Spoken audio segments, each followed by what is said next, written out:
What's going on, everybody? I'm Caleb Show, also known as NFL Caleb 22, and this is Betting the NFL. And as always, here with me, my co-host, Derek Willie, also known as DWeezy. What's going on, man? Man, it's another week, ready to dive into these lines because we could be potentially talking about a team making history in the Kansas City Chiefs, depending on how the season turns out for them. But, we're here to dive in and see what angles we can find on these teams when it comes to futures, wins, who might come out of the division because is this a one-horse race or do we have a surprise potentially on our hands? As you mentioned, we will be going over the AFC West division. We'll go through each team and their chances of winning the division, making the playoffs, their over under win total, um, and we'll give you our thoughts and our what we're putting our money on for each of those teams. Um, but yeah, this is what we're doing going through the off season until leading all the way up to that first week one game where we just saw a first preseason game this past week. So we're getting close. We're getting close, but you still got time to get in your futures bets, and that's what we're gonna suggest you how you should be spending your money. All right. We'll start off with the team with the best odds to win the division. And of course, it is the defending champs, the Kansas City Chiefs. They're at minus 230. You can get that very sports book to win the division. 2023, they went 11-6.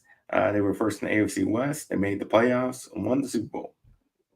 It was supposed to be a down year for them. I mean, they had a lack of talent at receiver. A lot of people were down on them. Didn't think they would do as well as they had done in the past. But they still had Travis Kelsey. Rasheed Rice, as a rookie, stepped up for them. And the major change is they've always relied on Patrick Mahomes to basically carry this team. But in this past year, it was their defense that stepped up and really handled things when their offense wasn't doing so well. That's really what got them all the way to the Super Bowl and winning it for them. But in the offseason, they did add a couple more pieces. They got Marquise Brown, receiver, tight end Irv Smith, and a backup QB Carson Wentz. But they did lose Willie Gay Jr., linebacker, and safety Mike Edwards. They lost MVS, the receiver, and they lost a guard. And then in the draft, they got in round one receiver Xavier Worthy out of Texas, fast man in the NFL. Round two, they got the tackle Kingsley Suamatia out of BYU, and in round four, they got the tight end Jared Wiley out of TCU. So they did add a couple pieces in offense to make that offense that wasn't as explosive last year, but they do get an explosive player like Xavier Worthy and Marquise Brown, both extremely fast receivers. So with that, does their offense get back on track and to go along with that already really good defense that they had to help them get that over, which is set at 11.5 games. Now, when it comes to this team, I might have to lean to the under on that 11.5. Now, the reason I say that is because, as you said, everyone expected last year to be a down year. And in some ways, that's exactly what we saw out of this team. Now, something that was interesting and noteworthy, basically, when it got to crunch time, you saw Kansas City almost flip a switch, and it might have not been winning pretty. It might have not been high explosive offensive wins, but it was still winning. And this is the type of team that understands, yes, the regular season is important. Yes, something like winning your division seriously matters. But in the scheme of the entirety of the season, not to say that you're going to take games off, but it is plausible to think they may put more concern on the later half of the season versus the first half of the season. Last year, we saw a lot go on with Kelsey in the beginning of the season being banged up, and they weren't afraid to sit him. Now, Is that why maybe they picked up a loss or two? Who knows? But it shows that whether it be from a coaching staff, organizational standpoint, the focus was on not just getting to the playoffs, but excelling in the playoffs. And that's essentially what they did. Now, looking at this, the win total for this season, 11 and a half, that's pretty high number regardless what team you're talking about. And as I said, I think last year was a great example. It's not impossible to think that this team finishes with 10, 11 wins on the season and still has the division wrapped up with a few weeks to spare as we get towards the playoffs. So, is it possible they go over that 11 and a half? Yes. I do like the pieces they added offensively in the wide receiver position. I do think it will be interesting to see what Xavier Worthy can do. If at minimum from a fantasy standpoint, because in my opinion, this is one of the few coaching staffs out there that is capable of actually elevating their players. That may apply more so to the offensive side of the ball with Andy Reid and so on. But still, we've seen players that you would expect lesser production from and still have notable performances. And so with a rookie like Worthy, a veteran like Hollywood Brown, who, both speedsters, both have, will help open up that offense, maybe help take some pressure off of Kelsey in the pass game. There might be some questions about how the season starts out for Rashid Rice and things going on there. But even if we see a lack of production out of Rice this season, I think with the pieces they brought in at wide receiver, at minimum will counteract whatever was lost. Yeah. So do you have them winning the division? Yeah, I got to go with them winning the division. I don't think there's another team that can challenge them in this division this year. We'll get on, we'll move on to some of the other teams and I'll give my opinions there. But even at a minus 250, you got to be looking at the Chiefs strong to win this division. And I'd almost even be willing to wait a week or two into the season. Maybe they pick up a loss or two. Now, Andy Reid teams, not to say, early losses aren't really a thing you see with Andy Reid teams. So in the instance they don't lose a game or two in the first 2 or 3 games, you're still probably looking about the same odds, somewhere in that minus 250. I'd it's a sweat touching anything like minus 300 or higher than that. But with what we've seen out of the Chiefs in the past, it's the type of situation where you're going to have to prove me wrong. All right, we'll say what's up to Adelia. What's going on? But yeah, I guess good news. I'll disagree with you. I think they do go hit that over and get that 12 wins, over 11 and a half, and at least get to 12. I mean, like I said, they've been in down year. If they got 11 wins in down year, I think they've only added more pieces to improve their team, to help them not get into a slump like they did last year. And therefore, I think that's worth one more game than what they did last year. And as long as you still have Patrick Mahomes, you still have Andy Reid there. That's what you need to keep driving this team. And like you said, this division isn't all that great. It's still very much in flux with all the other teams in it. That's several runs just right there in their own division.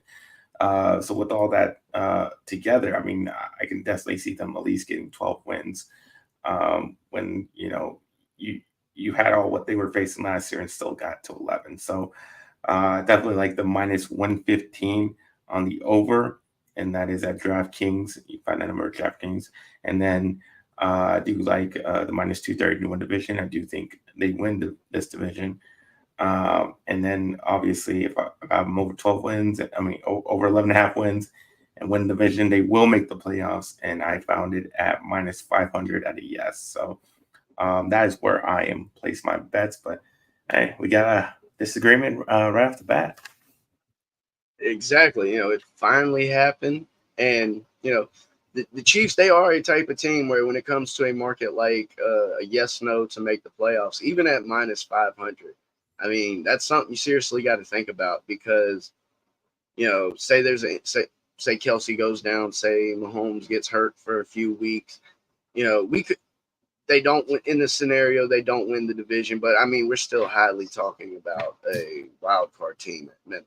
So yes, in a normal sense, something like almost minus 300, minus 500. You would look at that and just blow it off, not even pay attention to it. Well, with a team like Chiefs, you might want to seriously consider it because even with that high amount of juice, there's still potential value there.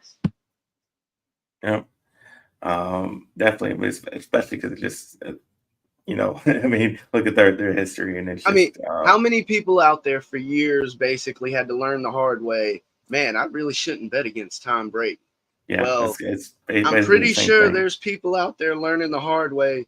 Man, I shouldn't bet against Patrick Mahomes. And Yeah, so, I like I mean, said earlier, it's a situation where you got to prove me wrong.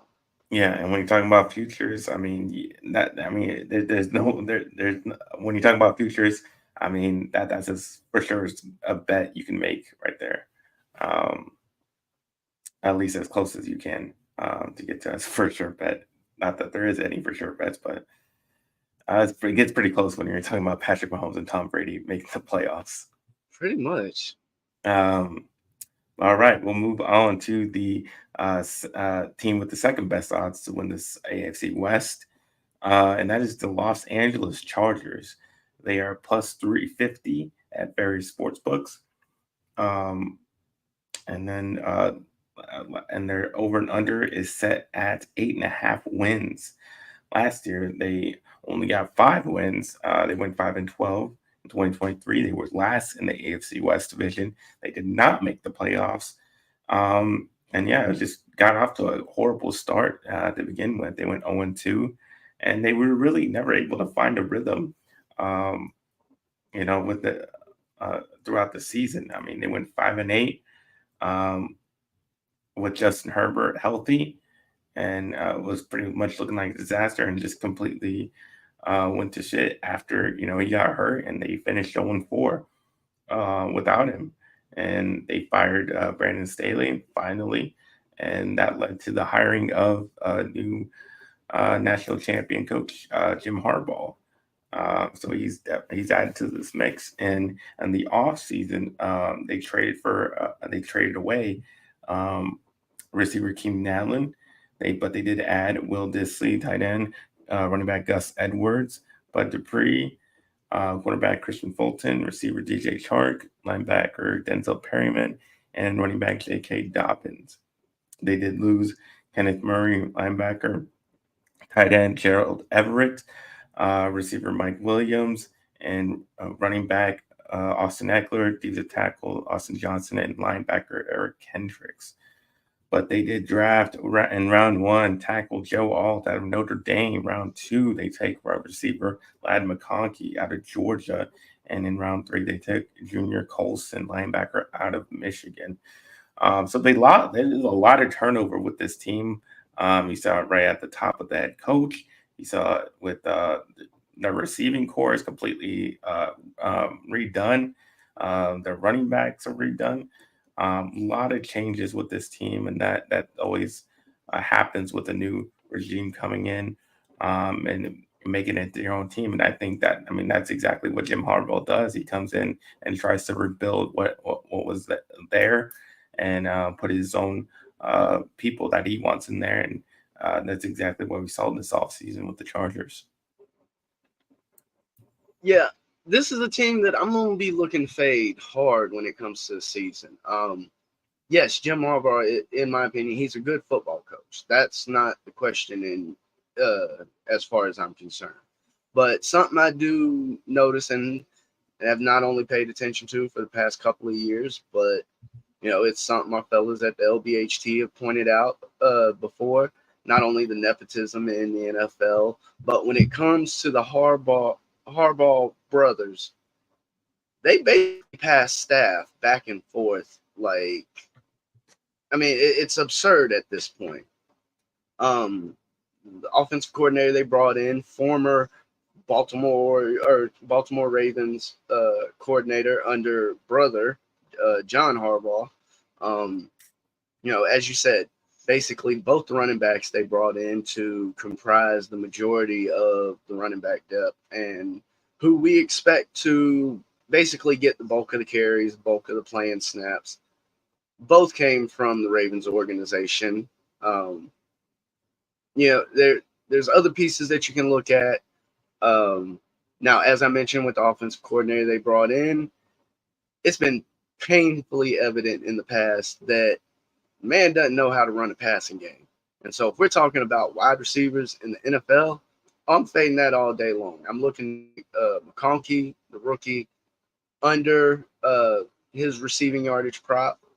Not that I think he's a bad wide receiver or anything of that nature, but it takes actual targets and opportunities and X amount of catches to clear certain numbers. And I'll be highly surprised that if we see a, not to say high-powered passing game, but an emphasis put on the passing game out of the Chargers this coming season.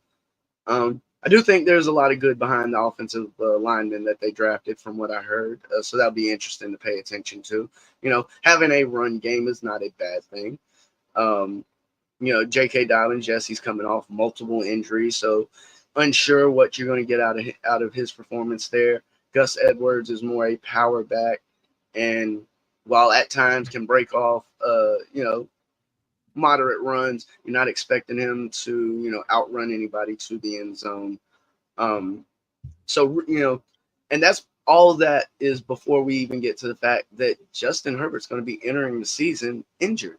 Plantar fasciitis, it can vary, to different degrees, but it is definitely something that, regardless of the severity, the one thing that seems to be common is it lingers. It's not a quick injury. Very similar to how a player might have to handle something like a hamstring injury, where, yes, they hurt it 3-4 weeks back. Yes, they might have missed a couple of games. Yes, they haven't been active in practice, but there's still that concern that they get out there going full speed and you might make it worse and potentially lose them for the season or something of that nature. And when we're talking about quarterbacks, footwork is key. Footwork is major. A lot of quarterbacks and people in those circles will tell you it all starts with the footwork. And if your feet are off, if your feet are bothering you, if you have pain planting on a foot, regardless if it's, the plant leg or, the leg you're driving off of to throw the ball, you're still talking about exerting a lot of force down through the feet. And in the NFL, it doesn't take much to get wide receivers at off time to, miss windows and what would have been a wide open, not necessarily wide open pass, but what would have been a completion, milliseconds earlier, ended up being an interception or deflected pass because you were slowed down by that injury. And so, yes, I played these unders fading the Chargers prior to Herbert's injuries and things, but that only further cemented my confidence in, this team basically being an under team. It's hard to say if they'll come under the 8.5 wins. I think that's a pretty fair number with what we've seen out of this team just last year. But there's also a lot of questions around this team because they pretty much shipped off all their offensive production from last year. And if we're talking about Justin Herbert being banged up, questions at the running back position, questions at the wide receiver position, it's questions everywhere. And as they'll hear a lot on here as a betting show, consistency and trends are your friend. And questions are not what we don't want unanswered questions. If we can't find the answer to the question, you can't handicap it because you're playing, a guessing game at that point. Yeah, I'm gonna have to agree with you on this one. But I mean, I'm gonna hedge my bets a little bit. Um, I just don't think they have enough talent right now, and there's too much newness on this team. There's gonna be some time to get some cohesiveness going. So it might be a rough start to the season for them, especially with, like you said, with Justin Herbert might be dealing with an injury. So we'll see if he makes it to week one.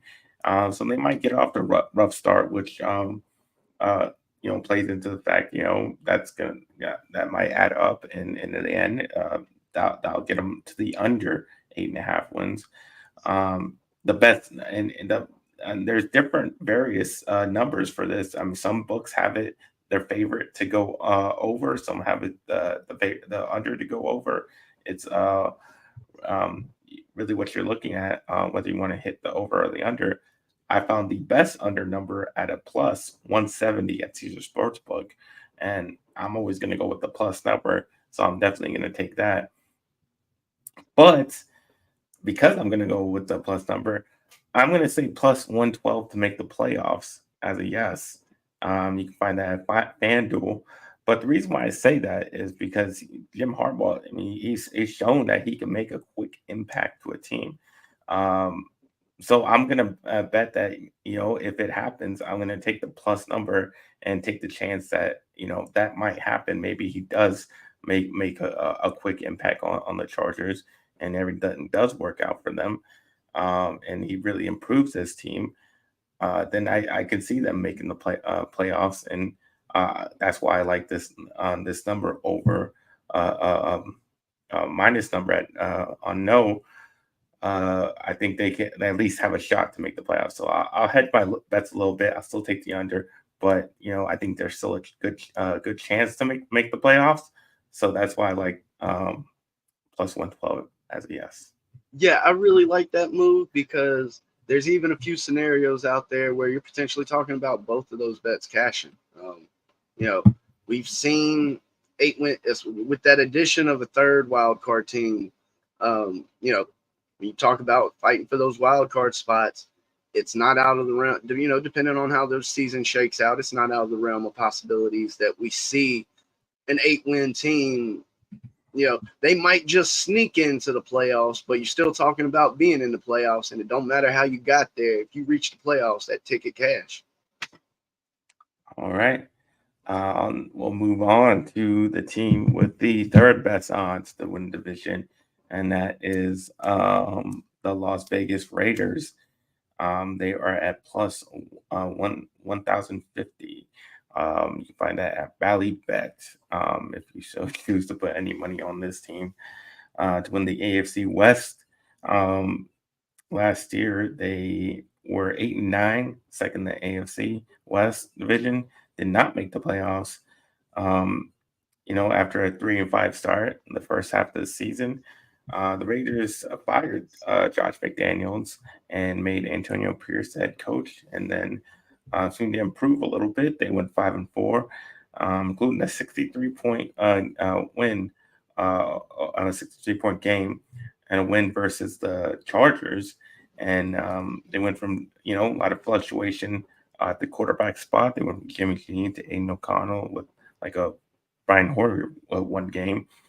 So yeah, it's still, I mean, and basically going into 2024, they still have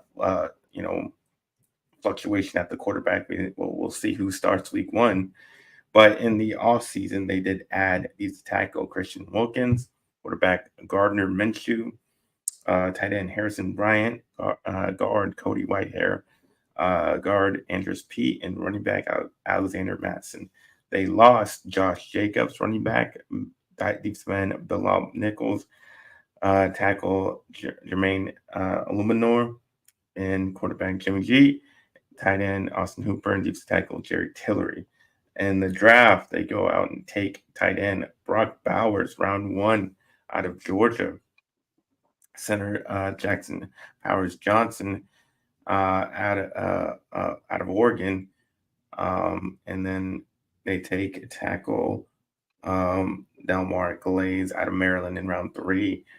So yeah, I mean, now with Minshew in the mix, they got Aiden O'Connell, Minshew, battling out and see who will start for them. But with that type of question mark at quarterback, it never really works, especially when you have a defensive head coach. I don't see that situation playing out really well. It's just a bad mixture of things, and especially when you don't have Josh Jacobs to rely on anymore, it just adds more, you know, you know, even more hurdles to overcome. Yeah, so I don't, and then in the draft, I just did not like taking. You just took a round one tight end, and then you take another round one tight end with so many questions, quarterbacks, and now you don't have a running back. You just got. I just don't know what thinking there is. So yeah, I don't like their chances. Their win total is set at 6.5. I'm gonna take the under on that. That you can find at plus 160 at Caesars. So yeah, I'm gonna jump all over that. Put my money on the plus number, and I'm gonna get minus 250 on no to make the playoffs, and that's at Caesar Sportsbook as well. Yeah, I'm right there with you on this one because, as you said, there's far too many questions surrounding this team to try and back them in any serious manner. Um, Me personally, I'm gonna be keeping my eyes open for any potential specialty markets that pop up throughout the regular season because I don't see how Devontae Adams finishes this season as a Raider. I he has to end up being traded. It's that simple. I mean, you got no quarterback, you got no running back. As you just said, your first round pick the past 2 years was a tight end. Um, there's been for a few years now questions behind Mark Davis's ownership and just some of the wacky decisions that have gone on in the offseason. We basically heard their top defensive player, Max Crosby, threaten to find a way off the team if Davis didn't hire Pierce as the full-time head coach. Now, I mean, I am interested to see Well, what be Pierce can careful do. what you wish for. Exactly. That's the flip side to that coin is yes, in the, sample size that we saw last year, Pierce was definitely able to have a But positive that impact happens a on that lot team. with Yeah, and interim that is very coaches. true. A lot of sports bettors out there will tell you, you bet if the coach is fired, you bet that team. It's that simple.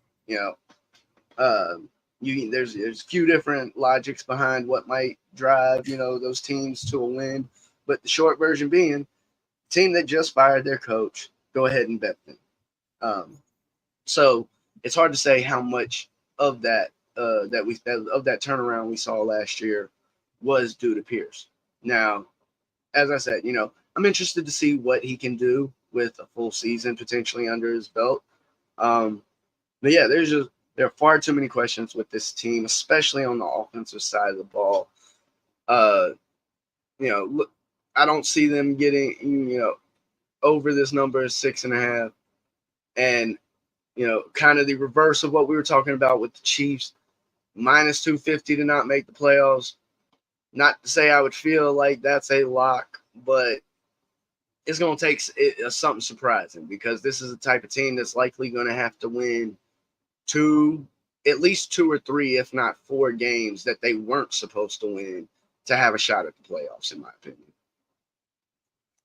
All right. We'll move on to the final team in this division with the worst odds to win the AFC West, and Earmuffs, that Adelia. yeah, yeah. Sorry about that deal, but that is Denver Broncos, the Eagles Broncos, um, and they are plus 2,000 to win the AFC West. You can find that number at FanDuel. Um, I mean, you can do it if you so choose to put money on this team. Their over under win total is set at 5.5. Um, so yeah, in 2023, they went 8-9, third in the AFC West, did not make the playoffs. It was the first season with Sean Payton. Just didn't go as maybe he planned it to start as they went 1-5 through the first 6 games and won 5 straight, but only won 2 of the last 6. Peyton did get better at a little bit better season out of Russell Wilson than the previous one, but ultimately they didn't mix well. They said part ways and they sent him to the Steelers. And now in the off season, they added safety Brandon Jones, receiver Josh Reynolds, defensive end Malcolm Roach, linebacker Cody Barton, and cornerback Levi Wallace. They lose center Lloyd Cushenberry, linebacker Josie Jewell, that leaves tackle Jonathan Harris. But they do draft in round one quarterback Bo Nix out of Oregon. And the third round, they take edge Jonah Ellis. And in round 4, they take wide receiver Troy Franklin out of Oregon. So, yeah, they're basically starting over after getting rid of Wilson and taking Bo Nix in the first round. But the problem with that, they took the 5th best quarterback uh, Yep. way too high. And that doesn't leave much hope for this team going forward. Because they're putting a lot, they're putting all their hopes on this one guy to, try to do better than what they got out of Wilson last season. And I just don't think that's going to happen, at least not this season. So I'm just going to put absolutely no money on that plus 2,000, even though that could get you a big profit. There's just no way that with the Chiefs in this division that they can, have any hope to win it. As far as 5.5 win total, I'm taking plus 105 as an under. You can get that plus number, which was surprising to me, but you can find that at Belly Bet at plus 105 for the under. And as far as playoffs, you can find it at MGM Bet, and that's minus 500 for a no. Yeah, unfortunately, there's nothing about the Denver Broncos this season that makes me want to put any money on them. We could easily be talking about this team fighting for a top 5 pick in next season's draft. As you mentioned, yes, they drafted a quarterback with their first round pick, but it seemed to be a stretch, and it's my belief when you have a high pick like that, if you can't get the proper guy for the position, whether it be for the specific position or a specific need, like you don't reach for players. Yes, Bo Nix could potentially be a good player down the line, but if you're drafting a quarterback that high in that position, you need somebody that can affect games now. And going into the season, Sean Payton is saying in the media that, Bo Nix is his guy. He's the one that, people should expect to be the starting quarterback.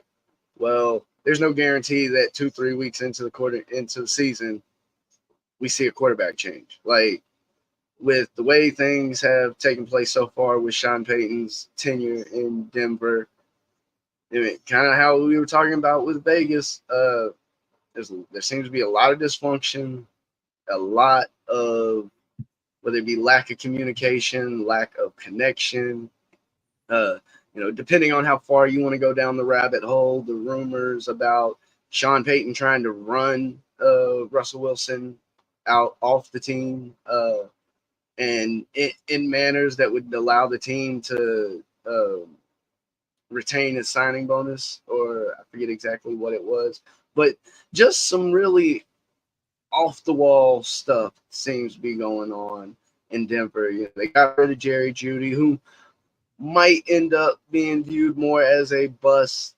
But regardless, you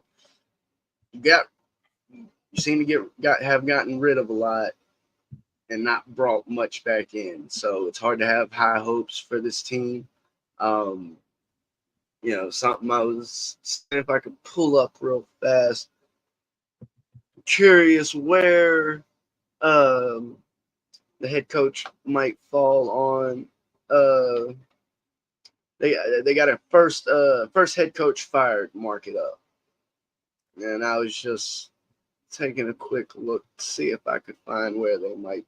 So you think he's on the hot seat then? Given the way that he might have. I mean, the only thing about that, because he does have a rookie quarterback, I think that gives him, some leeway there to lose games, and I think ownership knows that you're going to lose games with a rookie quarterback. So at least for Hey, this year, I've seen firsthand a coach get fired mid-season in their first year with a rookie quarterback. So that's true. That's true. Depends how bad it goes. It could be a complete disaster, but yeah, and looking at at this least, at market, least what they did to bring Sean Payton in as far as trading picks and paying him a lot of money, I just don't think that can happen in the second year of his tenure. and I would tend to agree with you, except if I hadn't seen David Tepper's actions firsthand, because it's Sam Darnold, Frank Wright, Matt Rule, uh, just and that's just the football related stuff, So when it comes to what an owner might do, in my opinion, everything's on the table. And just looking at this market, you will find Sean Payton in the top 10 of the first as the first head coach fired on the season. Antonio Pierce being one of the names ahead of him, Brian Daboll being one, Todd Bowles, Matt Eberflus, a couple of names that you might expect. Even McCartney being on here is actually the leading odds at plus 600. Well, yeah. Well, I don't think he'll be the first one. I mean, he's going to get at least a season. Yeah, but I do think unless it's just unless they think that the Cowboys going to be like the worst team coming out, which I just can't. Yeah, I wouldn't lean towards him being the first head coach fired. Could he, by the end of the season or after the season's finished, not make it to next season? Yes, that definite possibility.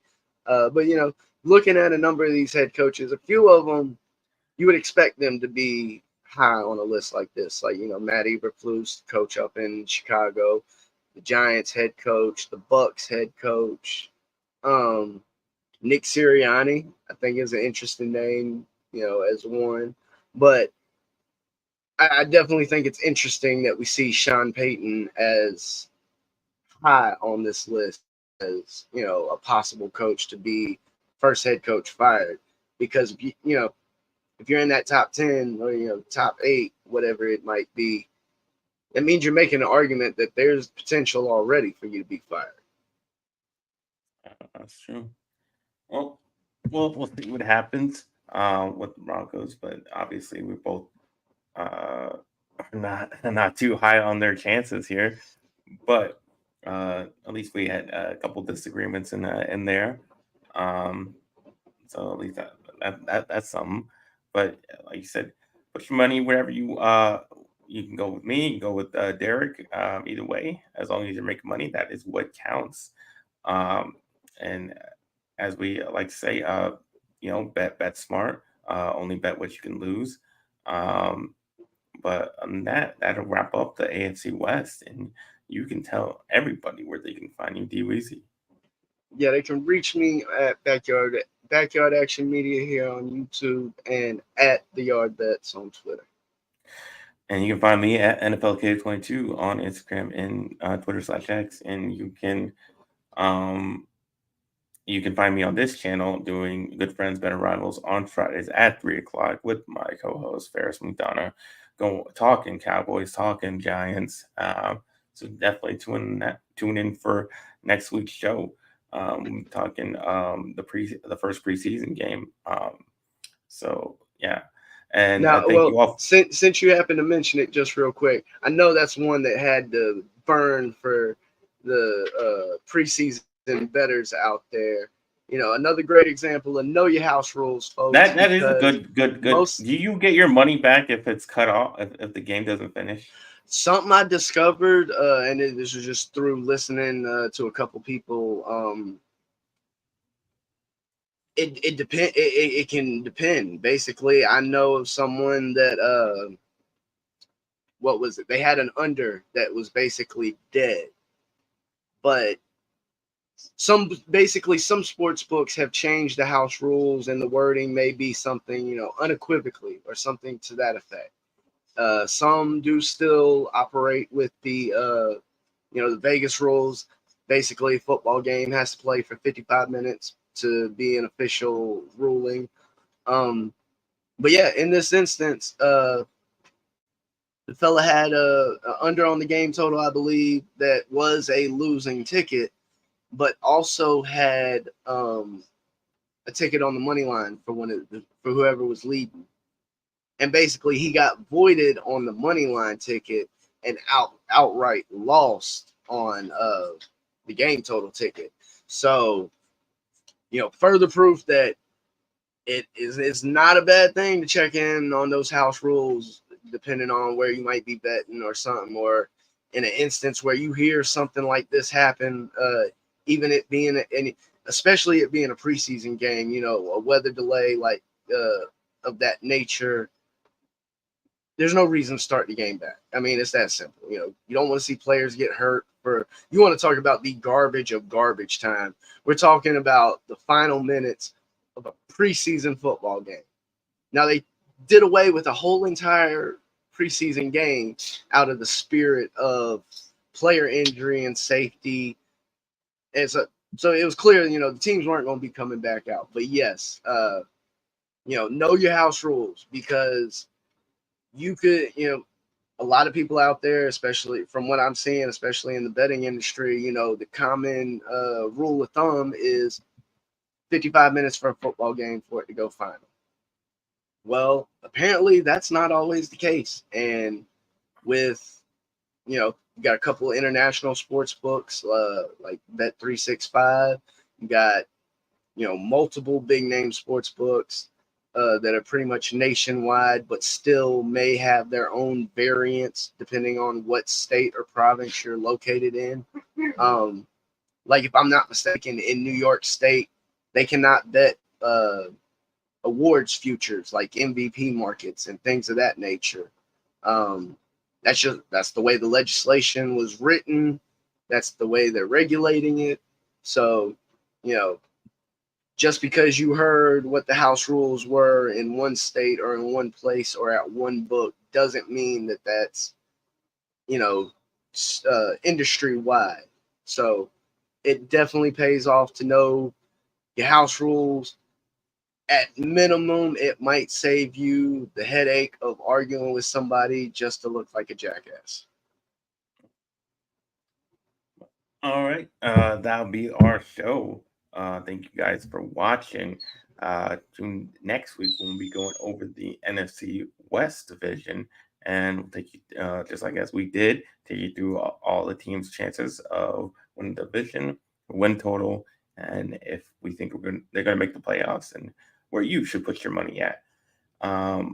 But yeah, thank you all. You can join our Patreon if you really want to support us. The link is in the description down below. Please hit the like button and do all that. We very much appreciate it. And as always, let's get ready to make that money.